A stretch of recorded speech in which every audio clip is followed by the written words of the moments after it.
On today's episode of the Real Recovery Podcast, episode number 52, we are not only celebrating a monumental achievement of 1 full year of consecutive weekly episodes, but also marking this special milestone with 2 incredible guests, Al H. and Larry W.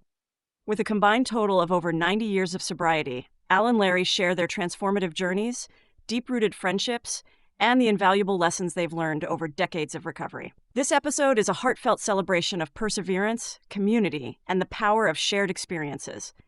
As Al and Larry reflect on the importance of staying connected, the wisdom they impart is both humorous and deeply moving.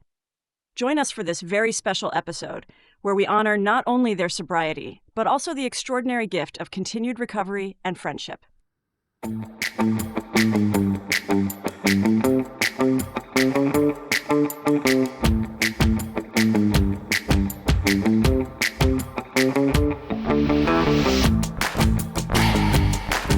Hello, and welcome to the Real Recovery Podcast. I'm Julie, your co-host, on this journey of healing and transformation.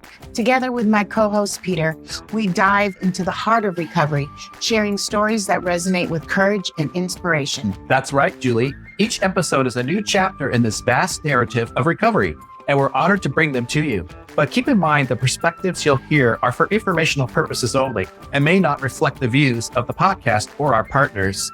Indeed, while these conversations can be a powerful part of your recovery toolkit, they are not substitute for professional medical advice.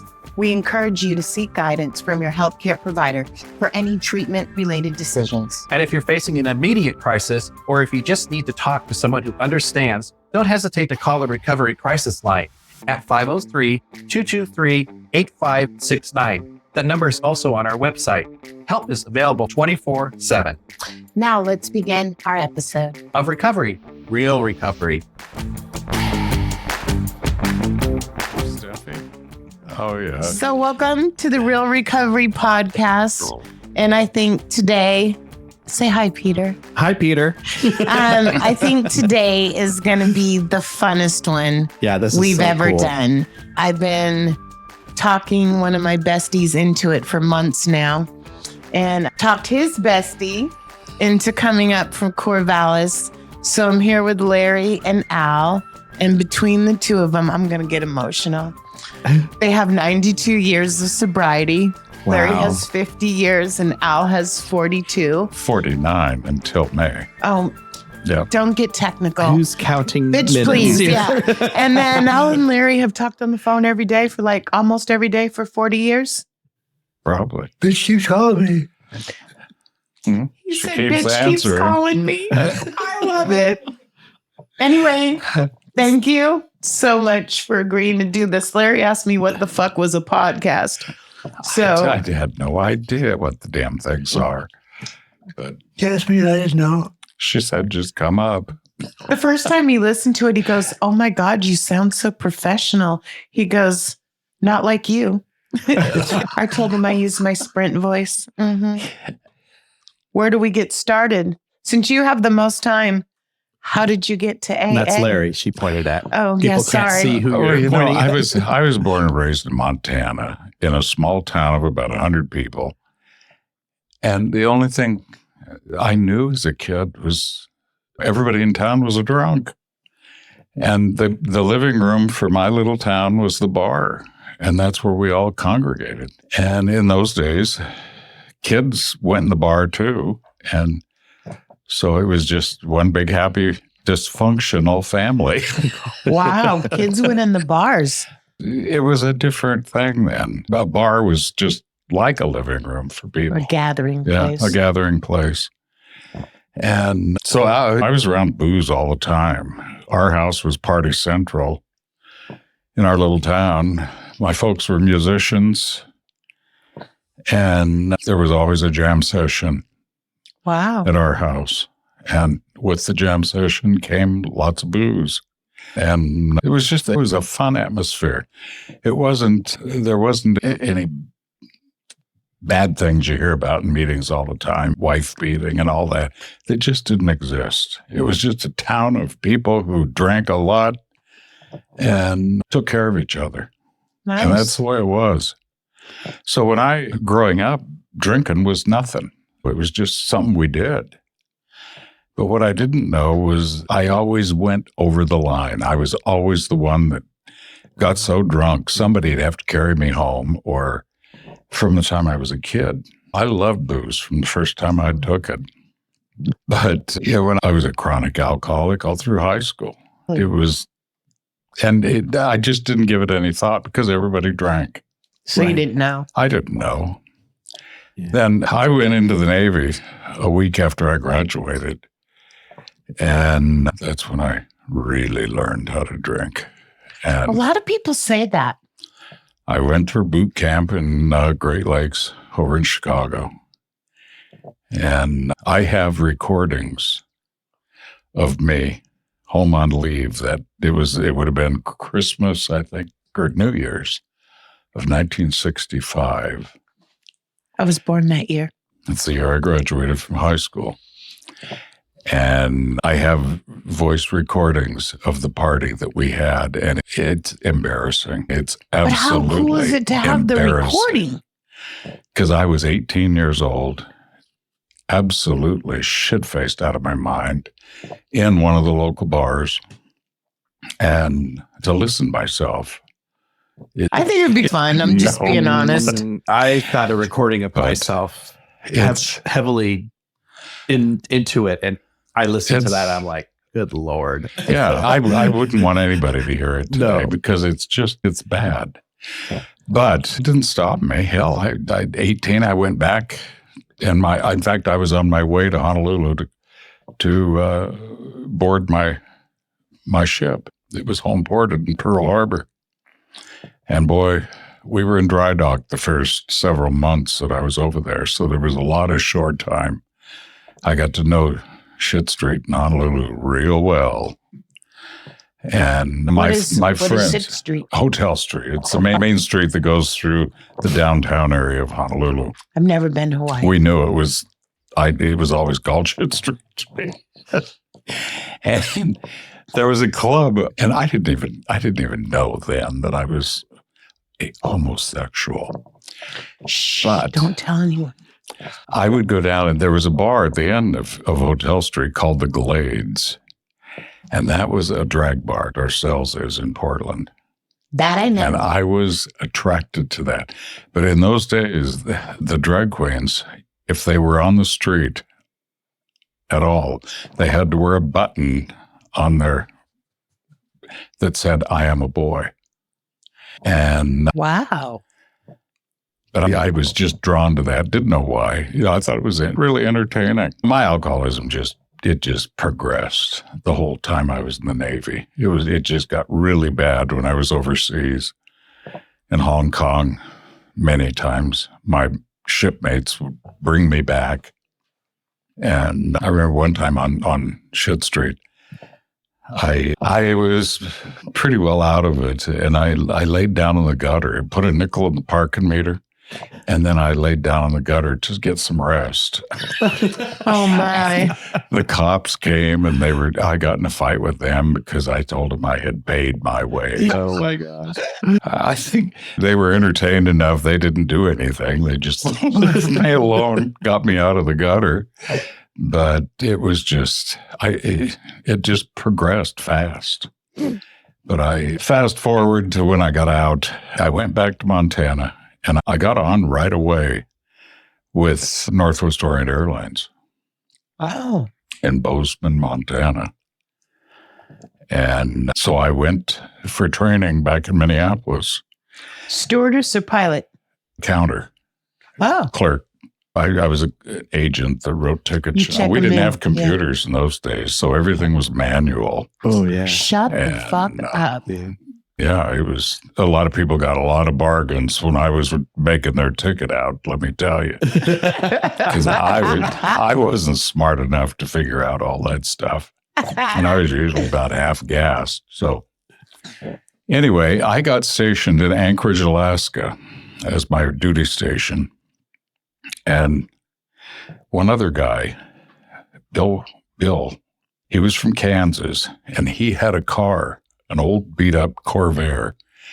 And we were in training there in Minneapolis, and we got assigned to Alaska. Bill says, we'll just drive there. In a Corvair. We graduated on Friday night. We had to be to work Monday morning. And I said, that's impossible. We can't do that. Oh, yeah, we can. Northwest had given us first-class tickets from Minneapolis to Anchorage. We could have flown, been there. But no, we drove. We left after we graduated. We got 4 bottles of whiskey and 4 new tires. And we headed for Alaska. And to this day, I do not know how we got there. We were shit-faced the whole way. We were popping those no-dose pills. By the time we got to the Yukon, we were on no-dose pills because we were seeing elephants in the highway. And it was crazy. I don't know how we made it, but at about 4 o'clock Monday morning, we pulled into Anchorage. We didn't have much money. The motels, this was August. The hotels were packed in August in Alaska. Good weather month. Yeah. High season. Mm-hmm. So we paid $20 to this cute little desk clerk in this dumpy motel. And we said, do you have a laundry room? Do you have anywhere that we can just pass out for a couple hours before we go to our jobs? And he had a pile of dirty laundry in the laundry room. So we just flopped in there and slept for a couple hours. Slapped some water in our face, went to work. Clayton Shuley was the manager of Northwest up there at the time. And he was a bigger drunk than I was. But he took one look at us that morning and said, boys, you need some time. And we told him we were going to look for a place to live. And he said, I'll tell you what, I know an old gal that owns a trailer court down here on Spenard. He says, she'll fix you up. I'll call her. Well, he did. And we went down there, and I think her name was Grace. She had a husband about 20 years younger, but she bought us a brand new trailer house, and we moved in. And then we was up there for a couple of years, and Alaska is not a good place for an alcoholic to move. No. Do you know I've been to a meeting there? Believe it or not. You have? Yeah, during COVID, I decided to do the states in alphabetic order. So I went to Alabama, almost shit my pants. It was really religious, and they told us not to move on screen. Then I went to Alaska, and there was not a lot of sobriety. I was like Grandma Moses compared. It was a big deal for people to get 60 days, 90 days. I don't think anybody had over, you know what I'm saying, some time. It's a rough. They had drive-through liquor stores. Oh my God, I thought That I'd sounds die. like heaven. No. Drive-through liquor Thought stores. I had died and gone to heaven. But I took a plunge. It really, that was the late 60s. Yeah. And from there, I decided to quit Northwest. I wanted to go back to Honolulu. Before I quit, I had Clayt sign me a pass. So in those days, you could get a pass as an employee. And as long as you traveled in the same direction towards the end direction on your ticket, you could vary. And we had these chits that you wrote to change your itinerary and go, as long as it was in the general direction of the end location on your ticket. So before I quit, I got a ticket for a pass from Anchorage to Miami because that covered everywhere in the country. Oh my God. I took a pad of the chits and I went I went from Anchorage down to Miami. Then I went to Washington, D.C. and up in New York and Cleveland. And I was just all over the place. Chicago, Minneapolis.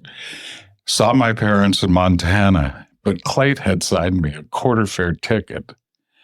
I got a first-class quarter fare ticket he authorized, which was illegal, but he was drunk. And I got a quarter fare first-class ticket from Seattle to Honolulu. So all I had to do was get to Seattle. So from Montana, I went to Seattle and then flew quarter fare to Honolulu. I had no job, nothing. And I had sent everything I owned at the time in 2 suitcases. I had to Honolulu as excess baggage or lost baggage.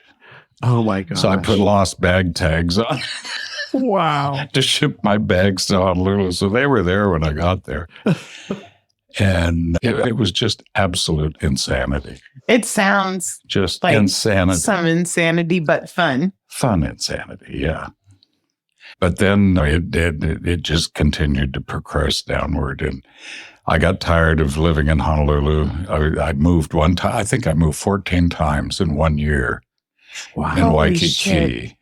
Because I'd pick up a trick or something and they'd take my TV when they left, or it was always something. Yeah. So I ended up, they closed the base there. So most of my friends they flew. So they all moved to Seattle. And I thought, shit, I'm just going to go to Seattle. And I did that in 1970, I think, 71. And I got there in a blackout. I worked in a hospital as an aide. My goal was to be an RN. I always wanted to be an RN. But Have a good bedside manner. I did. He's rolling his eyes. Okay. But I loved the work. I used to assist with autopsies and as an aide, and I just loved the work. And so my goal was to get to Seattle and try to get into school to be an RN. It never happened. I couldn't make it to class. I got accepted, but I couldn't get to class. And so that kind of ended my nursing career, but I was still aide. But in a blackout, I had put in to take a test with the post office, of all things. My dad was a postmaster in Montana, and I knew how awful the post office was. And yet, my partner at the time, he got the mail and he said, "You got a letter here from the post office."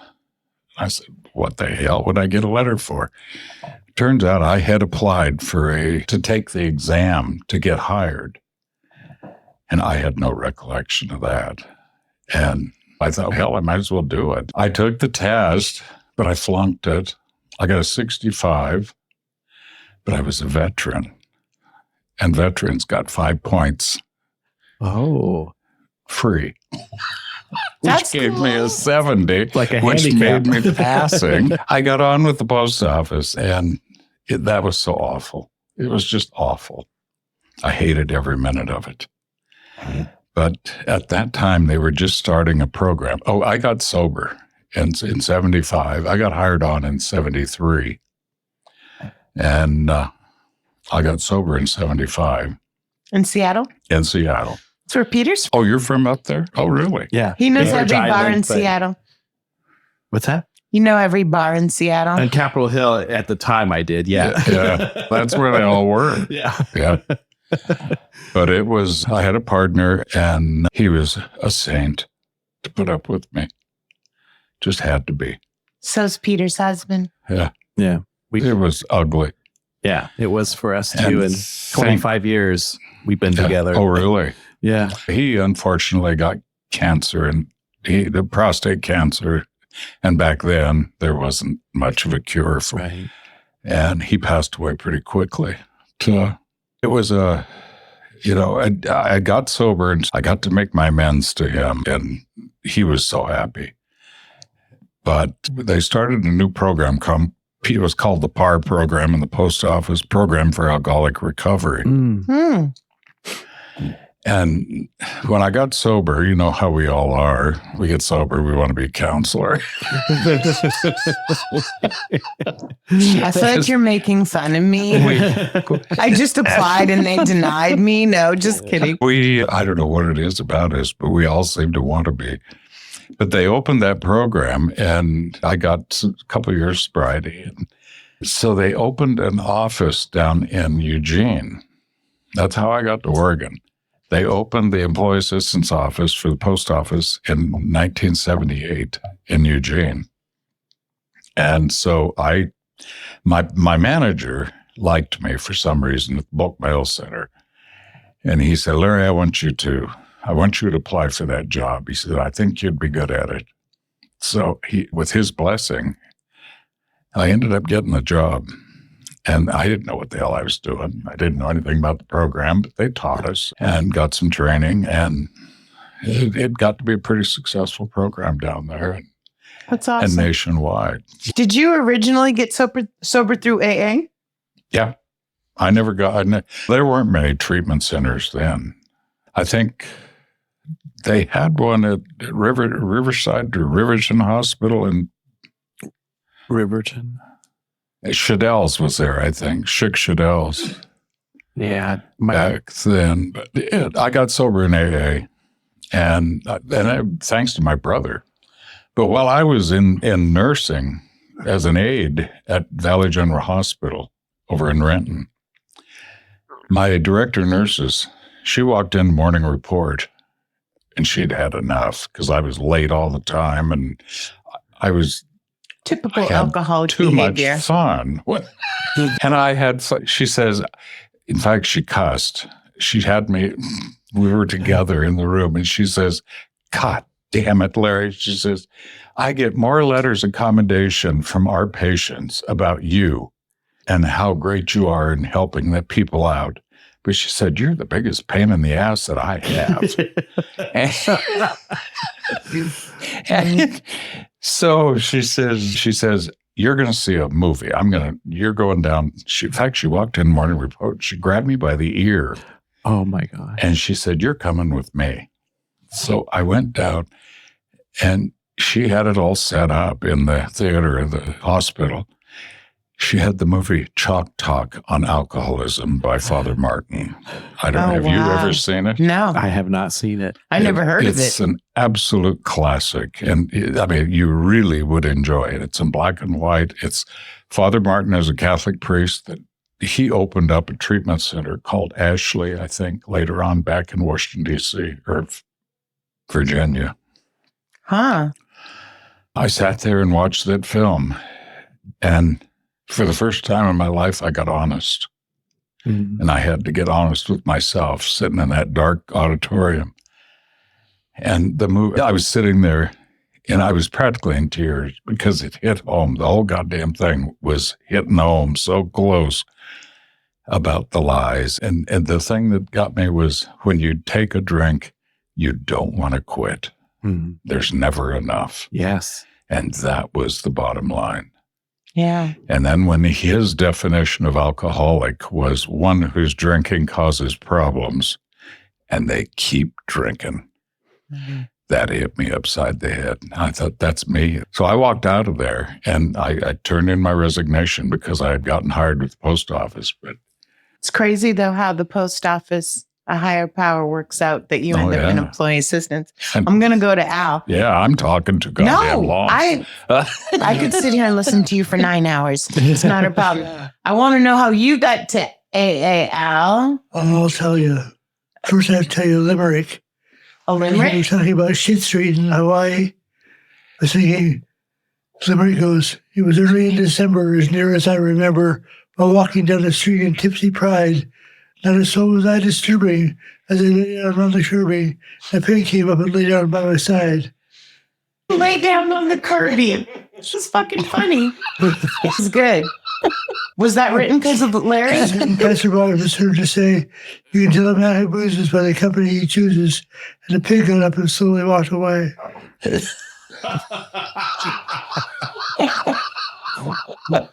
This is one of my best friends. Do you understand now? So Al, I know, unlike Larry, your dad was a dick. I got exposed to Alcoholics Anonymous in 1958. When we're exposed to it in 58? Yeah, I told you this story. I don't remember. Two guys were walking down our bumpy road in Southeast Portland, and they were never wearing suits. Nobody in my neighborhood could held it out to put together a suit, let alone two of them. And they came to see my parents. Oh, okay. I remember that. I had big books. Yeah. And talk about getting sober. And my parents got sober for 5 years. I was in high school then. And I didn't get it. I didn't get it that it was associated with alcohol. I knew something was different. And my father was trying to be my friend. And he'd already messed that one up. My younger brother was born, and that was the key. Was kid number 8. I was number 7 of 8. And Mom was number 1 of 8. And they wanted to clean up their act and show a better life to my brother Bob. And they did for a while. So I was in high school. My sister got married, Deanna. And I heard Bert, the father of the groom, say to my dad, "Hey, Art, you want a drink?" "Oh, yeah." And my antenna went up. Something was really wrong, but I didn't know what. And that was it. And it was just, in a week, it was downhill. And it's crazy how that happens. You can stay away from alcohol, and you start drinking again, and boom, you're there. Yep. That's how it happened for me, too. That exposure in 1958 let me know that there was some way out. So when I decided I had enough, it was step 0. The shit's got to stop. Step 0. I like that. I knew what to do, so I picked up the phone and I talked to Ted Vincent. Was he cute? Oh, fuck no. I knew him for years from the Half Moon Tavern. But I didn't know over the phone. So he told me where this place was on Belmont. He said, "The place with the ugly orange curtains." And the Live and Let Live Club? You'll see people out in front smoking. And they were in a chimney. Dude, that's the understatement. Okay. So, in order to get there, I had to take a bus. Because the Pinto was wrecked in front of the house. You had a Ford Pinto? Yeah. Oh, my God. I had a Vega. Oh, wow. You guys are really dating yourself. My family had a Pinto. Larry, for our audience, how old are you, Al? 72. How old am I? I'm 75. 3012. I am, how old am I? 77. I'll be 78 in June. That's getting too goddamn close to 80. That's how I feel That's about scary. getting to 60. I'm going to be 60. So I knew what to do, but I couldn't take the bus there because I had to transfer buses right in front of Dawn Penny's. Oh. And I drove there and that. It was a shithole place. I loved that place. So I took a cab. And I was sober. I took a cab to the Live Club, and I walked in past the smokers, and everybody was nice, kind. And I looked around and listened to the steps and how it works. And I said, "God on the wall, I want to get up and run out. I want to run out that door." I had taken a cab there, and there was nowhere to go. Fortunately, I stuck around. I was sober for a year and a half. And then it was too easy. I went to visit a friend in Honolulu on Shit Street. This Shit Street is pretty popular. Yeah, wow. I want to go to Honolulu and go to Shit Street. And I didn't drink, but I made a real discovery. I could get stoned on Papa. Oh, yeah. I could get stoned on that. What the hell is that? Marijuana. Hawaiian Hawaiian bud. stuff. So basically chronic from Hawaii. Okay. Yeah. And due to the escape, I made another discovery while I was there because my friend lived on the 14th floor of this high rise, and he could leave the windows and doors open because it was above the bug zone. And while I was there, all these doors would be slamming bang because of the wind. And it set me off. I was so on edge. I couldn't figure it out. It was back to my childhood. When the doors would slam, we would run and hide in the attic. There was 8 kids up in the attic. And I remember the guy I sat next to at the first meeting. His name was Jerry. Big Jerry? Big Jerry. And they had me talk at the first meeting, and I just barfed everything onto the floor. I didn't throw up, but my guts came out, the truth came out. Mm. He reached over and put his arm around me, and I thought, what the hell? I didn't know that. No, I didn't know the guy was nuts, but I didn't. Al was a little haughty then, too. I say you were a little haughty then, too, when you came in. Oh, I have old pictures. I've seen them. I've seen a few of them. Mr. Golden Boy. Yeah. Anyway, I thought, what do you want? And as a result of that, somebody gave me a ride home, and the same person gave me a ride to the meeting the next day. And I thought that was pretty cool. That is cool. At the time, I was in a relationship with a priest who Whoa, that's one way to get close to God. could drink me under the table any day of the week, and did. I stayed sober for 1.5 years, but I started smoking dope in there, somewhere in there. And one day I had an opportunity. I was working at the Embers as a bartender and had the opportunity to have a drink after work. So I had half a drink and thinking, okay, I'll watch my P's and Q's. This time I'll do it better. Mm-hmm. And a week later, I threw up in the back of a cab. Yeah. And that seemed to be the spiral downhill. It's very fast. Do you know what I think is really great? Is that we both got to go to the Ambers. Probably all of us. Yeah. You too? I used to love to watch goldfish. My favorite thing was the catwalk in the back room that you could dance on. I thought I was Janet Jackson. I really did. She's Janet Jackson. Listen, you don't even know. Okay? I used to think I was Janet Jackson, okay? Now dance. I understand I'm the wrong color. So you became the bartender at the Ambers, the famous Ambers. Yeah, one of the bartenders. He knew everybody in town. Oh, I know. In meetings, I was Doug's bartender. I was Barry's bartender, and half of their sponsors. I came back after the 10-month hiatus. During that 10 months, this old man was at the bar. He'd come into the bar. I knew him from AA at the meetings. And he would say, Al, when are you going to get honest? Never sober, never anything else but honest. Mm-hmm. And I loved him. He was a nice guy. He'd sit there and drink free Coke all night long. And one really significant time was he brought in this couple of guys, and one of them was my old dope dealer.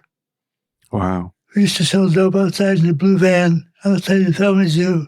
His name was Robbie. The family zoo. Robbie? Oh, boy. Does everybody know Robbie? Probably. What was really touching about was he was not stoned, he wasn't drunk, he was happy. And you can see it all over him. He was a real inspiration for me to get back. So the Embers closed and the new one opened. We're jazzing along. One night I'm in the back room, dinner bar, me and Lee, guy from Texas. You were getting laid? No, Lee. Oh, got it. big guy from Texas. I thought you were getting laid in the back room, Al. It was a better story. But no. And he asked me if I'd ever been to an AA meeting, and I said, yeah, I've been to lots of them. He said, I'm thinking about going. I said, I'll take you tomorrow. Mm. That was possibly the biggest gunshot I ever had, because I watched the words just fall out of my mouth. And I'll take you there tomorrow. I knew it was done. I was just done. Yeah. Was he cute? Yeah. He went to a meeting. He died in Mississippi a couple of years ago. Oh, wow. So you've known him the whole time. Yeah. I love that. Anyway, so I went to that meeting the next day with Lee, and there was Dale, the old man. There, street old man got up and kissed me on the lips. So he became my sponsor after Charlie died. And I called him up. I was 25 years sober and he died like a week before. Talked to his wife.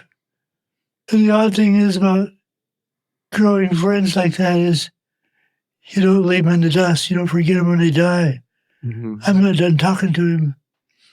I went through a relationship with my parents where we didn't talk, didn't discuss anything other than me checking the box for the military. Having this old man take an interest in me for no reason at all, other than he wanted me to get sober. Take me to Denny's and buy me pie. And I found out later that he couldn't afford to buy himself pie or me. Wow. But it's just how it was. I guess that's the one common thing in our story. I had an old guy take interest in me too. My first sponsor was 76. Yeah. Yeah. But we did some different things back then. We got together for card games. Nobody went hungry at Christmas. Rafting trips. Yeah. I went goddamn rafting trips. They found out I couldn't swim. So at MCC, I went on 2 rafting trips and I was the only bitch there. And I saved a dude. He fell out of the boat and I scooped him up. And I was scared shitless that if my fat ass fell out of the boat, none of them could pick me up. So when they said paddle, I held on to the middle for the rest of my life. Oh my God. Yeah. Well, that was down the chutes. Yeah. Yeah, we ran into shoes lots of times. Yeah. That was so much fun. I couldn't swim either. Come back sunburned and all sorts of things. I think I actually went on the last But one. I think having fun, learning how to have fun in sobriety. Yeah. We didn't go to restaurants where people couldn't afford. We took people who were talked about in meetings. I was the last person picked to kickball. He was the first person picked to do rafting. Yeah, that's awesome. You were the last person picked at kickball? No, if somebody said that, they were the first person to get picked. Yeah. Oh. Taking care of our own. Yeah. There was a lot of camaraderie back then. I think more so than what we have now. I think so too. And I think COVID killed some of it because when I first came in, there was a lot of it. I'd go to barbecues in the park and it was just me and my daughter and none of the guys had children or anything like that. And being the only girl, we did a lot of different stuff, garage sales, just different stuffs. To this day, I have never been invited to game night. And I think it's a penis thing. Yeah. Game night. Like they'll have game nights now. Oh. And I don't get invited. And I think I went to one was boring. Yeah. I remember you told me and I was like, I didn't get invited. What's cool from what you're talking about in your story is showing people that you can have fun. That was Being the sober. attraction I had. We had cabins in the mountain. Oh, wow. Terra and Terra down. I had Terra down. I bought it for $300 from a couple of old quains up in the gorge. And one of them had passed away from AIDS, and the other one it was too emotional for him to keep this old thing. So he sold it cheap. He even delivered it up there on the O'Hag's property. Yeah. The O'Hag, Jim, our best friend, The old hag. he had 40 acres up on Chaw Ridge out of Duford. Wow. Hey. Well, it was a gay ridge because there were four pairs of lesbians that all had 40 acres each. And the old hag had 40 acres right in the middle of them. Oh, wow. And how fun. we spent many, many a weekend up there, mostly program people Yeah. Wow. up at his We place showed a lot and of my people. place. My place was just a stone's throw from his. Yeah. We ran wires through the trees. So we can have electric lights. Oh, I love it. And then it was like, and I think all the years we went up there, we only had one fire because it's always so dry. Yeah. That was such a fun time. It was in the 80s, late 80s, early 90s. Yeah, the outhouse was a block away. Yeah. Go out. Hike over. Yeah. AIDS was pretty high then. It was fun. Because I started really getting high in 86. And that was in the same era. Rosie Waters died then. not too long, Peacock, and they were all at the city nightclub. Peacock's. Oh, is Peacock gone? Yeah, she's been gone for a long time. And Misty Waters. Oh, Misty Waters. Yeah. Beautiful. So Chester people. yeah. Got the whole switch over. I'm going to tell you, it was flawless. Because she stripped at the 927 Club, and I thought she was just a female, and I thought she was fine as fuck, and that she could dance. And someone told me, and I was like, no, I don't. Were you still at the Ambers then? Yeah. Did they have drag queen shows then? I love that you guys had a cabin near each other. They were old beat up cab over campers that we On let stilts. sit on the ground. Oh. And then on mine, we built a roof over the top. Stubb built a roof over the top because it was so old. The snow up there would have caved it in. It was great. The roof went out, built a little deck on the end, had cut out the hillside, put a table with an umbrella, had a hammock between the trees and a bird. Had to do had a that, fire right? pit. And I remember going to Eastern Washington to Index. I don't know if you ever heard of Index. oh yeah, but the parties up there. oh yeah, and it was an LGBT, I guess you'd call it today. That was the equivalent to in Eugene. They used to have the what was it called? Bob had a big bash out there every year. Beer bust and party. One time drag queens came in and jumped out of airplanes and came down in parachutes. That's cool. That didn't happen in Index, but there were some parties and shows, and I mean, in the middle of nowhere, right? And there's lights everywhere. Everybody and dressed up their places. yeah, it was so cool. Yeah. I just loved it. Larry and I had an opportunity to do other things and do them together, like a trip to Europe. Just land in Frankfurt and fly out of Amsterdam. Ooh. Oh my Lord! You guys went to Europe together? We And went, survived. what wasn't that 1970s? No, it was later than that. It was later than that because my It was first. early 90s. Yeah. Oh my God. Yeah, I went to Europe together, fishing, a lot of the fishing.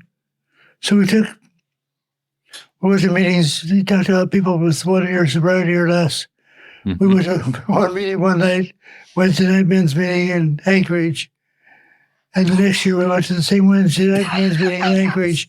The same guy was chairing the meeting. I was in the same seat. His boyfriend. He's hilarious. Oh, we used to go fishing up in Anchorage every summer around his birthday in July. Yeah. And a guy that I hired up there as an EAP counselor, we became really good friends after he got hired at the post office. And he ran the employees assistance program up there. He was an avid fisherman. Al and I used to go up. He had a great big boat, and his wife was an avid fisherman. And we knew him before the kid was even born, didn't we? He wasn't born. No, he was. I remember she was pregnant one trip. Yeah. Puking in a bucket. And now he's what, 30, 40 years old? My, how time flies. Oh, Yeah. God, those were fun trips. You know, And we were all sober. They were in the program too. Yeah. And it was just fun. We'd laugh. And The kind of fun we don't know how to have when we're out there. we're sitting out in the ocean. Larry says, "What elevation are we at?" you know, one of the funnest times with Al is during COVID, we made this group, Peacock in the Park, Friends in the Park. I'm Peacock in the Park, which I did love. And we started playing bingo, and we'd wear masks out in the park. And one of the first times, maybe it was like probably the third time I went, and I was like, I got to win some money today. And I was like, why do you have to win some money today? He's like, oh, I'm getting a stint put in my heart tomorrow. And I'm like, why the fuck are you at the park today? He goes, in case I go tomorrow, I want to win some fucking bingo money today. And I was like, shut the fuck up. And he won money. And I have a picture of him with this wad of cash because he won a lot. And it was hysterical. And I thought, how cool This man is getting it was his 7th stint at that time. Uh-huh. And that You've got what, 11 now? yeah. And Wow. he had such a good attitude, right? And that he's at the park and like playing bingo with me. Yeah. And looking at the cute guys. Okay. Mhm. Yeah. Whispering to me. And it was like, I think that's when we really became good friends. Life's too important to be too serious. Yeah. That's a good. But I think that's when I thought he was a fucking riot.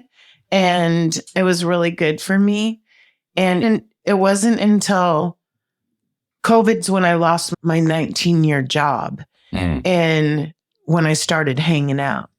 And it was weird because I felt like we were friends my entire time in AA, though he was at the Live and Let Live Club and I was at MCC. Absolutely. Larry's asking if he can take a picture. We're going to get some at the end too. Mhm. So Al, you're getting ready to share your 42nd birthday on the 18th of this month. This will be our 5th or 6th birthday together. Yep. We celebrated one with Colette when she was only, how many sober were you? 3 months? At The Popeyes. Safeway gal. The Safeway gal. Yeah. Oh, yeah. Colette was a hot, Colette's here, just so you know. Colette was a hot fucking mess. She came to our meeting. Look at wheeling a grocery cart at Safeway. And she kept unmuting. And I'm like, who is this lady? And then she's, do you want me to talk? And I'd be like, oh my God. Remember? Yeah. I didn't know you were there on that meeting, Al. We met at the meeting every night then. Yeah, lots of stock in Safeway too. Yeah. We met, that's me and Al were on that meeting almost every night at that time.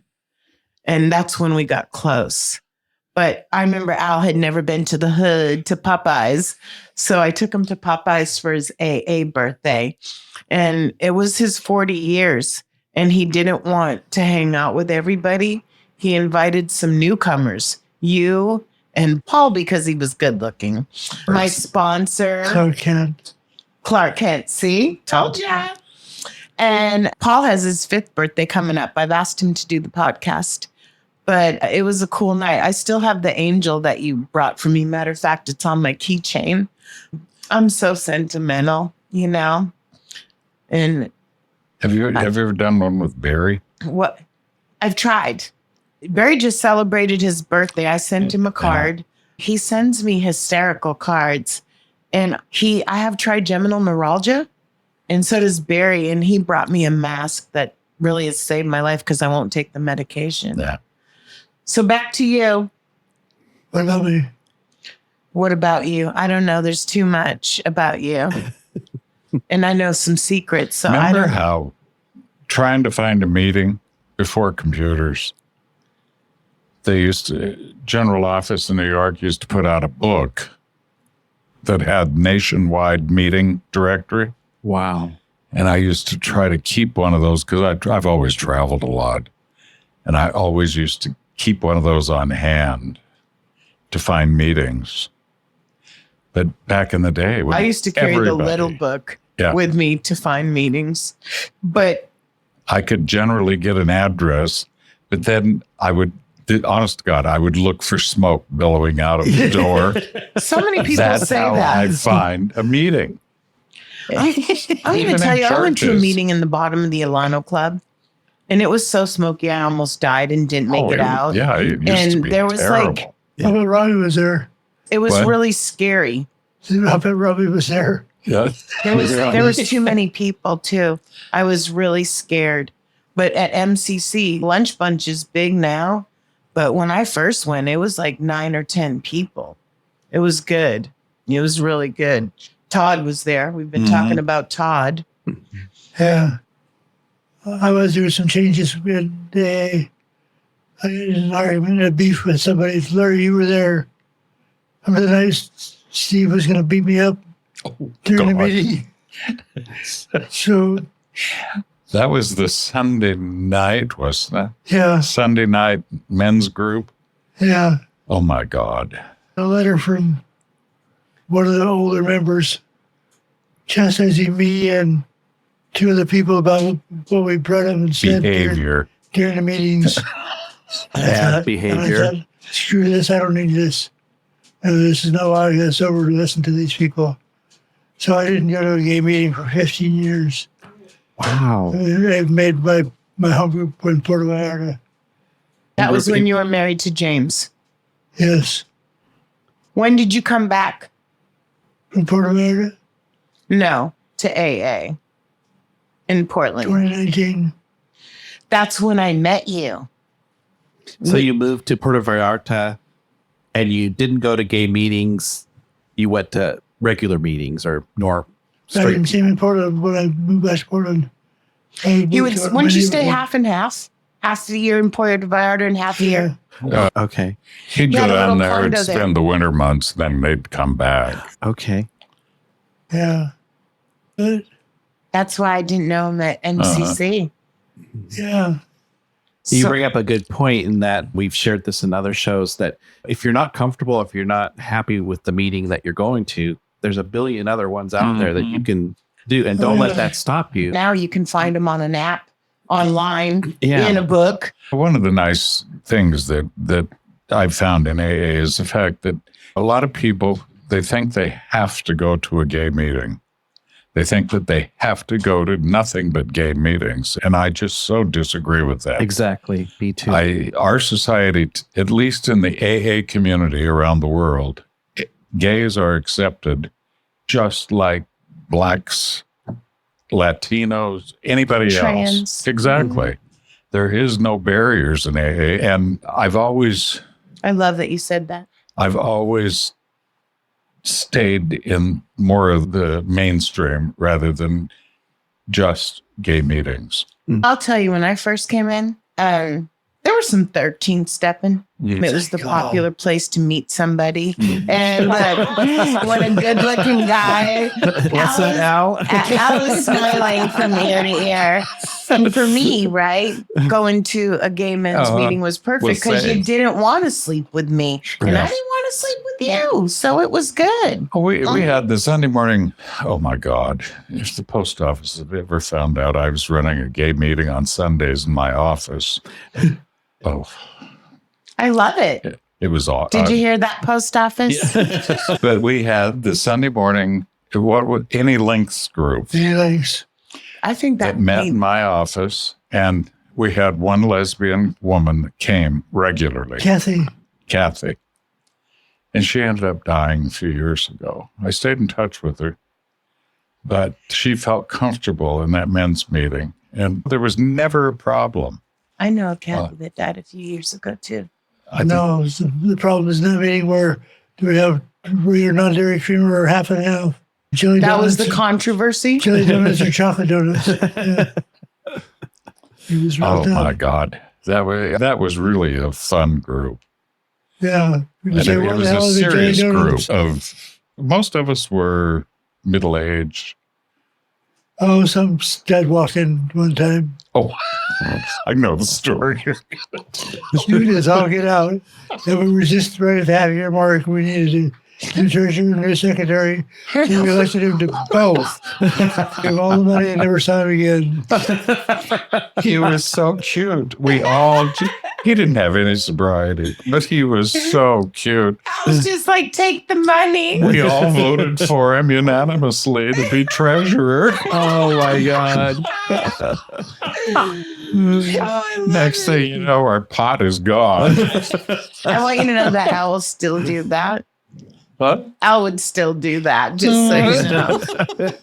But it didn't matter. I mean, he returned and said, move along. Yeah. You are always nice like that. Yeah. I remember Don saying about some of the meetings he went to. When they passed the basket, it was, if you can give a little, you give. If you need a Take little, some, take you some. take. Mhm. Yeah, exactly. Yeah, Can I think tell you? that's It awesome. was like that when I came in. Yeah. Because when I came in, there wasn't a lot of NA. It wasn't as explosive as it is now. Mhm. There was some narcotics, but not there are now. Right. There was no CMA like there is now. So, and that's what they would say. you can put some in. And if you really need something, let us know. We'll take care of you. And I will tell you, I didn't have a lot of money when I first came in. I hadn't been promoted yet. And it was a lot for me to put $1 in. And so I would do service work because I didn't have $1. Yeah. And I drove from Beaverton for that meeting every day. So gas. And honestly, I was a single mom. Yeah. And it's like now I don't do Venmo, right? But I'll go to the meeting and I'll put in 5 to make up for the 5 meetings I went to in between. Yeah. Yeah. There's this old drunk guy. What was his name? Steve Toller can tell you his name. Anyway, he would come by after the meeting was over. And before you got the ashtray clean, you pick out long cigarette butts. Oh, wow. Yeah. I remember Todd B. We were talking about Todd B. earlier. He smoked more than any AA member. He'd go out at halftime and have a cigarette during the 7th tradition. When he stopped smoking, I thought the world was going to end just because he was the smoker when I got there. Yeah. Pissed me off because he never got fat like we did. He's still not. I'm going to tell you, he's still not fat. No. He's still just the same way he was. When I quit, I just boob. Except for he's got a little bald spot right here, but he wears a baseball cap now that matches his shirts and stuff. And when I told Al about him, meeting Al, it was 2019. But meeting Al, and then his husband was my first sponsor. And then Al and I started connecting all the dots, and it was incredible. Charlie was an incredible guy. Al's first husband? No, his sponsor. Oh. Todd's husband? Todd's husband, yeah. Then I met Richard. Richard and I were both about 3 months sober. And this is back on my second time around. We started dating. I didn't see anywhere in a big book, don't date before your first year. It's just nothing about that. We were together for 10 years, and then people change and separate and go their separate ways. But we were very friends until he died last month. I love that. Remember when Patrick passed? Patrick Blair? Yeah, the whole... And then little Tom Slevin, Tim Robbins, yeah. Billy, you and I. Yeah. It was one of the pallbearer.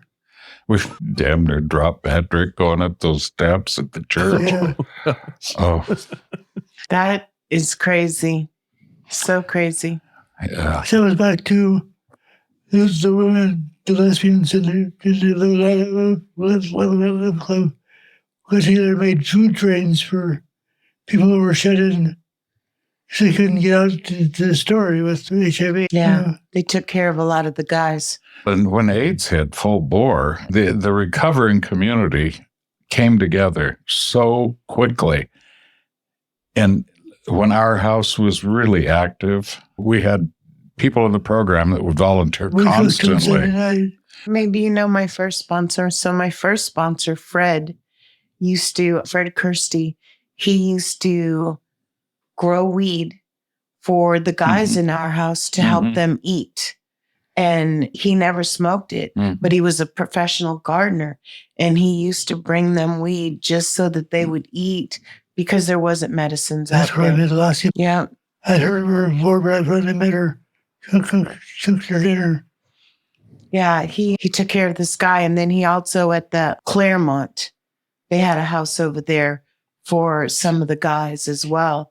And he worked there. But yeah, our house is is it still going? It is. We have 2 members, and you probably know one because he has a long time sobriety, Daryl. Daryl D? Daryl D comes to our meeting. Oh, yeah. Yeah. Yeah. And He's still matter of fact, doing he's well. doing our podcast, and I think it's Oh my God. Daryl and I took him to his first meeting. really? He was at my Oh. first meeting. Oh, he was a trip. Well, let me tell you, he would show up with different boyfriends, okay? Really? And I'd be like, oh, he's got a new one. But I thought the last one was his husband. And then he had a son, and I was like, how did that work out? Right? You know? But Daryl still goes to our meetings. He's a wonderful guy. Can I tell you? Wonderful. He just chaired, a couple weeks ago? Yeah. But yeah. Is he still He's moving. confined to a wheelchair? No. He's not. Oh. I met him. I met him in 97. The last time I saw him, he wasn't doing well. I was his bartender. Oh my God, Al. You know, one New Year's Eve I spent with Al and Barry online. And they told me the old stories for 3 hours. And then Barry told me that he wore leather chaps and had an afro. And yeah, and I almost shit my pants. I want to see the pictures. I've never seen Barry with hair, okay, let alone leather chaps, okay. Oh my fucking God. God. And he told me stories of him snorting cocaine on the back of the bathroom and Al pouring him a drink. And yeah, it was one of the best New Year's Eves I've ever had. Barry, talk about telling stories. That guy never forgets anything. Oh, me and Colette have heard, because he goes to the nighttime meeting a lot. We call him Father Time because he keeps time. Mm-hmm. And you don't talk for 3 minutes and 1 second. Dude, you don't even know. Like, yeah, but, absolutely. But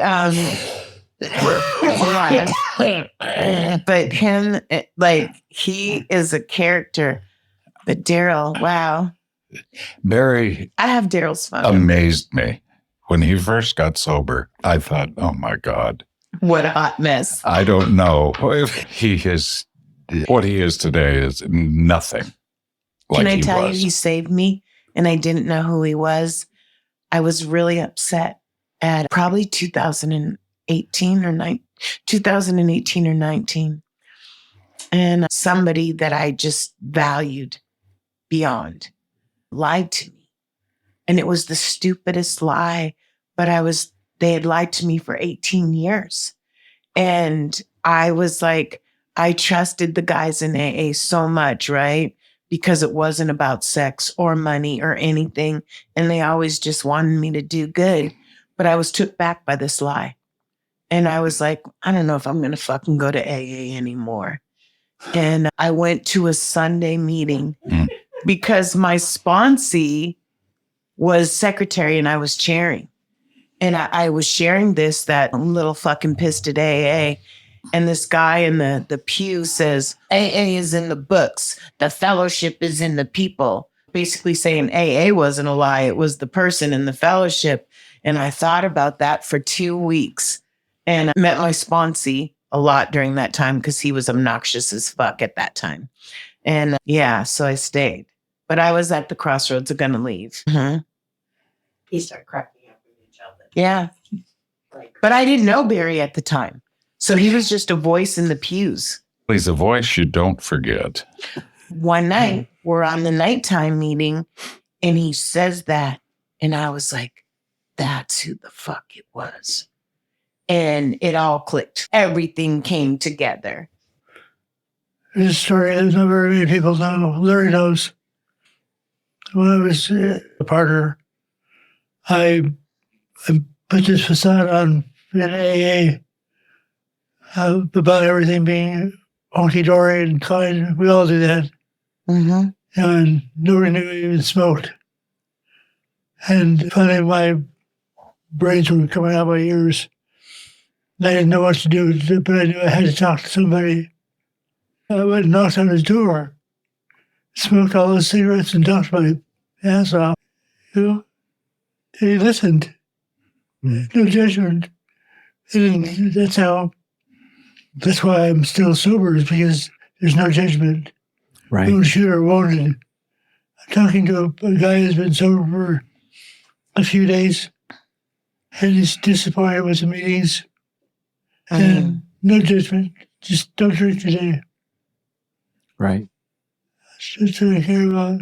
Do you know the last time I smoked a cigarette was May 15th, 1998, when I did my 5th step. Yeah. I was in 96, having a heart attack. Well, it was cool to smoke outside the church when I first got there. We used to smoke in the churches. I told you that AA meeting I went to at the Alano Club, it was a cloud. As we get closer to the end of this conversation, I did want to know, with all your combined sobriety, what words of wisdom do you have for those who are new or fresh or struggling, who might be listening to our show? You're going to have 50 fucking years this year. You can say fucking on the podcast, just like that. And the only thing I always tell people, become a member of the no matter what club. I'm in that club. I have a t-shirt. And I think the thing that's kept me sober is the fact that I never left AA. Me too. I have stayed in AA through thick and thin, and I just owe my sobriety entirely to AA. Same. Because I cannot get away from it and be happy. I can't be away from it without my thoughts coming back that, oh, hell, I'm this. Oh my God, I love you so much, Larry. And I have to stick close by. And I've never let it slide to the background. I did for 1 year. I was there, but I did for 1 year, and I had a little bit of a mental breakdown. I think the best thing a person can do is just keep it simple. Mm-hmm. Don't fucking drink today. And if you don't do that, next thing you got almost 50 years. It's unbelievable. Larry and I were on a cruise, and Clyde on a cruise to Alaska. Your brother? Mm-hmm. We met a woman who got sober in Corpus Christi, Texas in 1961. 61, yeah. She went to a meeting, and they had to have a group conscience of whether to let a woman in. Yeah. Yeah. Because they let her in. She's sober all these years later, showing the path. So it was cool to meet her. Very humble. Yeah. I like that no matter what club. That's Al, you always have lots of words of wisdom for me. I don't Google to this day. I will not Google. And no, I'd be like, Al, do you know what this fucking medication says? And he'd be like, stop the fuck Googling. And so now I won't Google any medication because all I see is the side effects. I never do that. I did. And he told me, stay the fuck off of Google. And to this day, I've never gone on Google, but I was getting all this medication for my face. And I was like, Al, do you know what it says? And he's, shut the fuck up. Yeah. Good advice. If I looked at all those papers that come with all the pills, I throw those away. Oh my gosh. Yeah. Yeah. I can't, because my head will take me right there. Oh my God. That's me. I'm crazy. We were talking about Parkinson's and some of the side effects and stuff. Just from the meds that were amazing. I saw a squirrel in here yesterday. A squirrel in my apartment.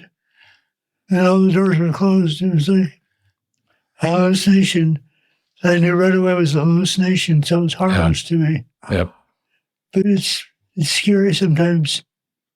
I think the best hallucination you had, though, I call him and I said, what are you doing? He said, there's some guys that have been smoking weed all night on my balcony. And I said, In really? the summertime.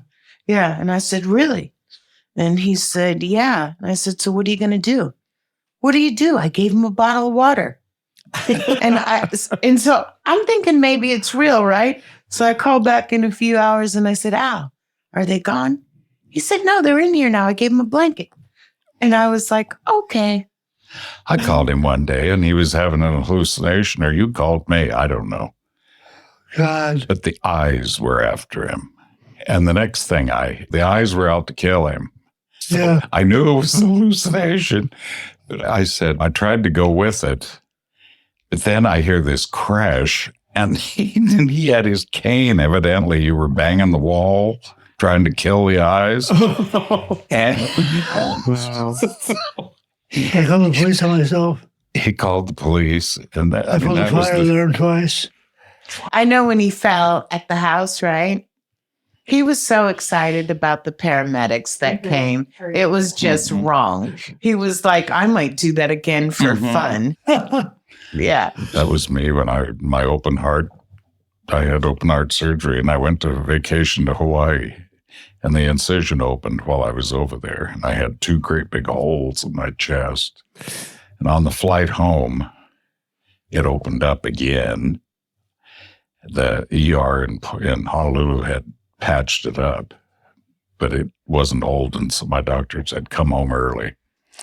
And on the flight, it opened up again when I was in the bathroom. And they called the paramedics when we landed. I had the same thought. I'm scared of you guys. Just take my arm, whatever.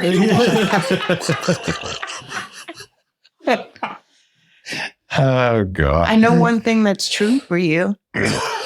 You have moved 4 times this last year and had some challenges like we were just talking about. But I know whether you were in rehab, right? We hooked up your tablet and your phone to the meeting, right? Yeah. You were at the other place. We won't mention the name of the people that you didn't like that were a little bit homophobic. And then here, the first thing we do is hook up to the meeting. Despite everything you've been through, even in the hospital, just like you go to meetings. Oh, yeah. It was a contracts. They work with the agency and they'll come in and work 3 weeks here and 3 weeks somewhere else. She was in here doing something. There was a meeting going on and she got to the door and she turned around and she said, "You're not trying to build W's." She had 21 years of sobriety. Do you love that? Yeah, a friend of Bill W's. Mm-hmm. So, Al, what are your words of wisdom? Larry gave us his. What are yours? Plan to plan, don't plan the results. Plan to plan and don't plan the results. Yep. Yeah, I like Plan that. the plan. I love that. I heard that so many times from my old sponsor. It was, and Dale, how do I know what's God will for me, what God's will is for me? He said, "Do you have to ask?" That's pretty good. Yeah. What I'm getting from both of you is sobriety is a lifestyle. Sobriety is what you make it. Yeah. And for me, I wanted to live the laughter I heard at the first meeting. Yeah. That was my attraction right from day one, was people were happy and I could tell it was real. People that I knew Chet Vincent, people that I knew Val and Chet Vincent. Oh, From the yeah. bars. I was in the bars and they were out there playing pool. I'm going, here's these bunch of drunks, and now look at them. They're sober and they have one other thing I wanted: clarity. Clarity, they can think a thought. I can't think a thought today. But I wanted it. You're actually one of the smartest people I know. For real. Isn't it? No, it's actually cool. You've helped me with some things, and he always knows where something is in the big book. And then I have that 2nd edition big book. He gave it to me. We're coming up on Valentine's, but he was my Valentine's in 2020. And he gave me this 2nd edition book, and it said, it's a little old and worn out like me, and the pages are coming out. But I have it. I also have a sign. You remember on his fireplace where it says, "Me and my cat talk shit about you"? I gave that to him. Oh my God. Well, I have one at my house, and it says, "Me and my dog talk shit about you." And that was part of my Christmas present, and it was so funny because I would send his cat cards, and it would say, "We're talking shit about you," and it would be from my dog. I found that thing when I visited my brother up in Rockford, Washington. It was in some junk store up there, and I thought, oh my God, I have to have that. And when I saw it, I loved it. And then when he got me the dog one, because he'd be like, "Me and my cat are talking shit about you," and I'd be like, "Me and my dog are talking shit about you." You know, when I first got to the very first time, I thought, maybe I'm not an alcoholic because I don't sleep under the bridge. And I got homeless. I have a job, there's $17 in my pocket. I learned that it doesn't matter what station that you have in life as long as you're willing to help somebody else. You're lucky. Yeah. Yep. That's amazing. That And our lives are as different as can be. I got to AA via prison. And I think the only thing that we had in common was maybe the thong. You had a blue one. A friend of ours had a green one. And I think I gave you a pink one. he had a red dress for 50 years. He told me that story, right? So in one of the bags I dropped off for him, I put a hot pink fucking thong in there. And he's like, what is this? God. See, we are not a glum lot. Not at all. So Well, I true. think Rule 62 is probably one of the best things. These people that take life so goddamn serious, I just can't identify with them. Loosen up. Exactly. Loosen up. I was complaining that AA wasn't as good as the fellowship, like when you guys were talking about coming in. It's just And different. people kept asking me to come over to my house for football, right? And I didn't want them to come over because the 49ers were in it and I didn't want Roger talking during the whole game. I arranged a party at Al's house, right? So they wouldn't come to mine. And Colette had the best time ever. And I sent pizza to his house. But yeah, no, and it was a good time. 12 day, guys. It was a good time, wasn't it? It was amazing. Look at None of them I arranged it to keep them away from me. except for Al. The rest of them were like, wait, turn back around. Hold on, there he is again.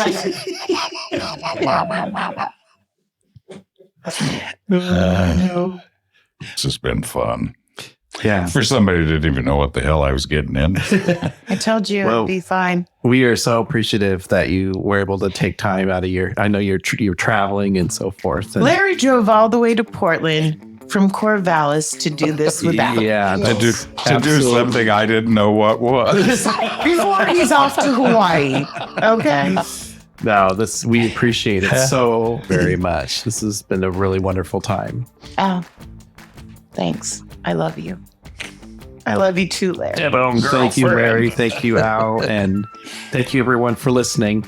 This is Peter with the Real Recovery Podcast. This is Julian Tears. Thanks for listening. That's a wrap on today's episode.